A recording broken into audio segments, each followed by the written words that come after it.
So hey guys, welcome once again to my channel. It's conceptual. तो हम पिछले class में सिकल सेल एनीमिया डिटेल में पढ़ लिए थे, तो आज हम पढ़ेंगे that is the megaloblastic anaemia, also known as macrocytic anaemia. Okay, तो it is a RBC disorder due to inhibition of DNA synthesis during erythropoiesis. Okay, तो इनहिबिशन ऑफ डीएनए हो जाएगा during erythropoiesis. Mitotically the inhibition of DNA synthesis impairs the progression of cell cycle development from G2 phase to M2 phase. मतलब तो जो G2 phase to M phase, ठीक है, वो progress नहीं हो पाएगा। अब इटियोलॉजी में क्या है, that is vitamin B12 deficiency. Okay, तो vitamin B12 deficiency and folic acid deficiency या फिर फोलेट डेफिशिएंसी की वजह से होता है, ठीक है। एंड उसका दूसरा नाम that is what is that is the pernicious anaemia. Okay, vitamin B12 या फिर फोलेट डेफिशिएंसी को हम बोल सकते हैं, ठीक है। अब विटामिन B12 डेफिशिएंसी के रीज़न कौन से, that is inadequate intake, that is common in vegetarians.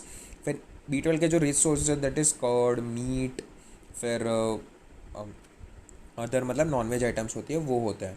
फिर inability to absorb vitamin B12 after gastric surgery और lack of HCl in the gastric juice. अब मैंने आपको वो क्लासिफिकेशन वाले वीडियो में पूरा मैकेनिज्म समझाया कि कैसे B12 एब्जॉर्ब होता है, तो आप वो प्लेलिस्ट में जाके देख सकते हैं, that is the classification of anaemia, उसमें मैंने आपको पूरा समझाया है। फिर competition of vitamin B12 by any other bacteria, ठीक है। तो बैक्टीरिया अगर होगा तो फिर उसके साथ कंपटीशन करेगा and vitamin B12 can not be absorbed in the body and drugs inhibition की वजह से। अब सेकंड इज़ फोलेट डेफिशिएंसी। तो फर्स्ट रीजन है that is the inadequate intake. फिर second is the chronic alcoholism and inhibits the folate absorption, ठीक है। Haemolytic anaemia patients उसमें भी होगा एंड ड्रग्स लेंगे उसकी वजह से भी साइड इफेक्ट्स में होगा।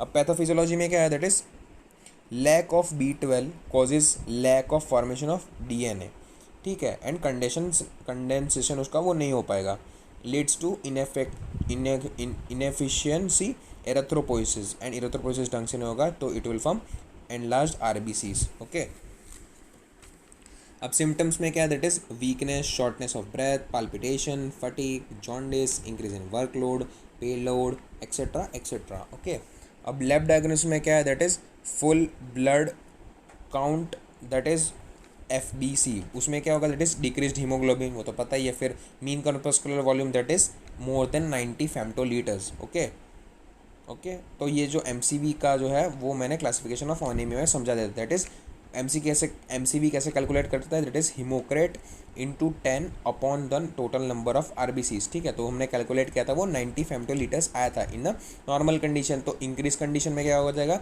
It will be more than 90 फेम्टोलीटर्स, ठीक है। Decrease in WBC, decrease in RBCs and decrease in platelets, ठीक है। अब जो बोन मैरो स्फीयर्स में होगा लैब तो bone marrow examination reveals myeloid cells changes and megakaryocytes are decreased and show abnormal morphology, मतलब एबनॉर्मल मॉर्फोलॉजी शो करेगा, ठीक है। बिकॉज माइलोड सेल से क्या और बन रहा था, that is RBC, WBC and platelets, ठीक है। तो उसमें एबनॉर्मलिटी शो करेगा, तो ऑब्वियस सी बात है कि मेगाकैरियोसाइट्स मतलब बड़े बड़े सेल्स हमको दिखेंगे, ठीक है। एंड बायोकेमिस्ट्री टेस्ट में क्या है, दैट इज़ हाइपर बिलिरुबिनेमिया हमको दिखेगा and increase in the lactate dehydrogenase. And other is the schilling test use to determine whether there is faulty absorption of vitamin B12, ठीक है। तो bone marrow smear, biochemistry test and schilling test ये lab diagnosis हो गए, and the FBC that is the full blood count. Okay, अब ये अलग तरह से मैंने आपको इधर पे मेगालोब्लास्टिक अनीमिया समझाने की ट्राई किया, ठीक है, या फिर बोल सकते हैं हम मैंने अलग से ये नोट बनाया जो आप तो जो भी मैंने पिछला मेगालोब्लास्टिक अनीमिया के नोट्स एंड ये जो नई नोट्स मैंने उसमें से भी मैं आपको समझा देता हूँ। तो मैक्रोसाइटिक अनीमिया, मेगालोब्लास्टिक अनीमिया दोनों का मतलब सेम ही होता है, ठीक है। फॉलिक एसिड B12 डिफिशिएंसी की वजह से and increase in the size of RBCs, ठीक है। अब विटामिन B12 डेफिशिएंसी, तो इधर पे भी रीजन नॉर्मल में इंट्रिंसिक फैक्टर, पेन एंजाइम वो कहाँ अब्जॉर्ब होता है, दैट इज़ इंट्रिंसिक फैक्टर। फिर पेन एंजाइम डिओडिनम कौन कौन करता है, that is intrinsic B12 absorption कौन कौन करता है, that is intrinsic factor, pen enzyme and ileum, that is the site of absorption. B12 required for rapidly dividing cells ठीक है, मतलब डिवीजन ऑफ सेल्स की वजह से, कंडेंसेशन की वजह से, condensation and synthesis of the DNA, ठीक है। तो जो हीमोसिस्टिन से मिथ्योनिन कन्वर्ट हो रहा है एंड मिथाइल कोए से सक्सिनल कोए बन रहा है, ठीक है, तो उसमें भी विटामिन B12 चाहिए, ओके।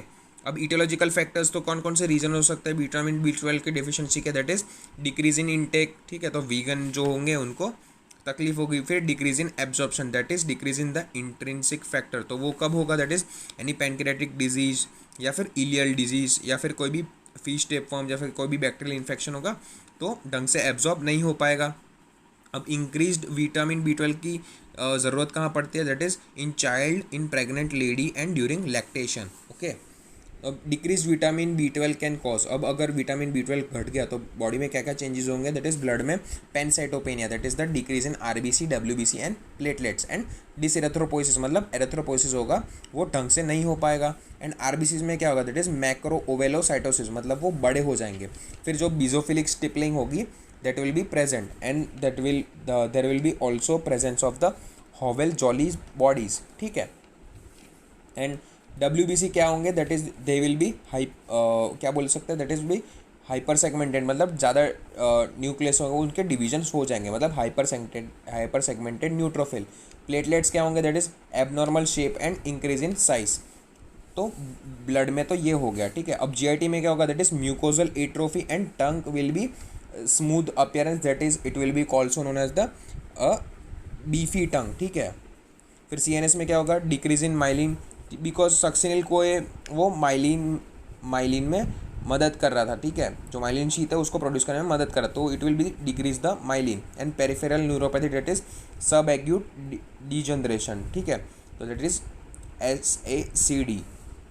क्लिनिकल फीचर्स में क्या देखे जाएगा पेशेंट में, that is anaemia plus jaundice plus neurological clinical symptoms, that is सब एक्यूट डीजनरेशन। अब डायग्नोसिस में ब्लड में जो होगा, that is MCV and MCH दोनों इंक्रीज हो जाएंगे, बट जो उनके रेशियो है, दैट इज द MCHC वो नॉर्मल रहेगा। फिर बेजोफिलिक स्टिपलिंग प्रेजेंट होगी, हॉवेल जॉली बॉडी होती है वो प्रेजेंट होगी, एंड हाइपर सेगमेंटेड न्यूट्रोफिल्स होंगे, ओके। तो ये हॉवेल जॉली बॉडीज़ होती क्या, तो जो वो मतलब रेमिनेंट्स ऑफ द सर्कुलेटरी जो एरेथ्रोसाइट्स होते हैं, जो एरेथ्रोसाइट्स सर्कुलेटिंग हो जाते हैं, तो कभी कभी उनके जो रेमिनेंट्स जो मतलब बच जाते हैं because of the DNA breakdown, तो that will form the Howell Jolly bodies, ठीक है। एंड बेजोफिलिक स्टिपलिंग का मतलब क्या क्या होता है, मतलब स्टिपलिंग का मतलब बेसिकली होता है कि छोटे छोटे जो बेजोफिल्स होते हैं वो रह जाएंगे, ओके, ठीक है, तो वो हमको डायग्नोसिस में मिल जाएगा, ओके। फिर जो ब्लड सर्कुलेशन में जो B12 होगा, मतलब जो सीरम B12 लेवल्स होंगे वो ऑब्वियस सी बात है कि घट जाएंगे, ठीक है। तो नेक्स्ट दैट इज़ क्या होगा कि जो होमोसिस्टीन जो मिथ्योनिन में कन्वर्ट हो रहा था एंड जो मिथाइल मेलोनाइल कोए है वो सक्सिनल कोए में जो मैंने आपको पहले इधर पे बताया था, दैट इज़ ईयर पे, ये होमोसिस्टिन मिथ्योनिन में कन्वर्ट हो रहा था एंड मिथाइल मेलोनाइल कोए B12 के प्रेजेंस में सक्सिनल कोए में कन्वर्ट हो रहा था, दैट इज़ वो फॉर्मिंग द माइलिन शीट, ठीक है, वो माइलिन प्रोड्यूस कर रहा था, ओके। तो वो जो प्रोसेस है वो ढंग से नहीं हो पाएगा, तो ऑब्वियस सी बात है जो प्रोसेस होगा वो सफिशिएंटली नहीं हो पाएगा, ओके। तो उससे क्या होगा कि जो सीरम होमोसिस्टिन है वो जमा होता जाएगा बॉडी में, तो serum homocysteine will be increase and also it will lead to the increase of the methyl malonyl CoA, that is MM CoA, ठीक है, MM कोए, तो वो उनके लेवल्स बढ़ जाएंगे, तो उसकी वजह से क्या होगा कि it will cause the methyl malonyl aemia, that is the aemia, that is and methyl malonyl uria, तो मतलब मिथाइल मेलोनाइल कोए वो ब्लड में भी इंक्रीज हो जाएगा एंड वो यूरिन में भी बाहर एक्सक्रीट हो जाएगा। एंड जो बोन मैरो में क्या होगा कि हाइपर सेल्यूलर बोन मैरो, ठीक है, उस मतलब वो सेल्यूलर के नंबर बढ़ जाएंगे and it will cause decrease in the reticulocytes, ठीक है, and it that will be known as the ineffective erythropoiesis, okay.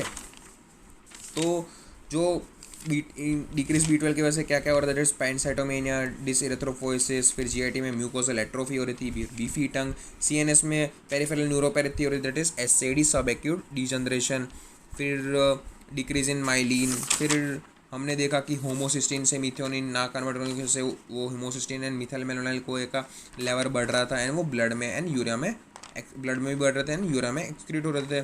फिर इनफेक्टिव एरिथ्रोपोइसिस एंड डायग्नोसिस में हमने MCV MCH एंड वो इंक्रीज हो रहे थे एंड MCHC बट नॉर्मल रह रहा था। ठीक है, तो ट्रीटमेंट में मैंने आपको पिछले नोट में बता दिया था, मतलब ठीक है। तो ट्रीटमेंट में हम क्या देंगे, that is the O2 therapy देंगे या फिर RBC के या फिर bone marrow transplant is the main treatment in this anaemia. ठीक है, तो आई होप आपको ये वीडियो समझ में आया होगा। ओके, सो कोई भी डाउट हो तो गाइस प्लीज़ कमेंट सेक्शन में बता दीजिएगा and please do like share and subscribe to my channel यार। वो बेल आइकन है वो प्लीज़ दबा देना, because it will give a motivation to do more hard work. And so guys, stay home, stay healthy, stay fit and stay cool and stay calm. So thank you.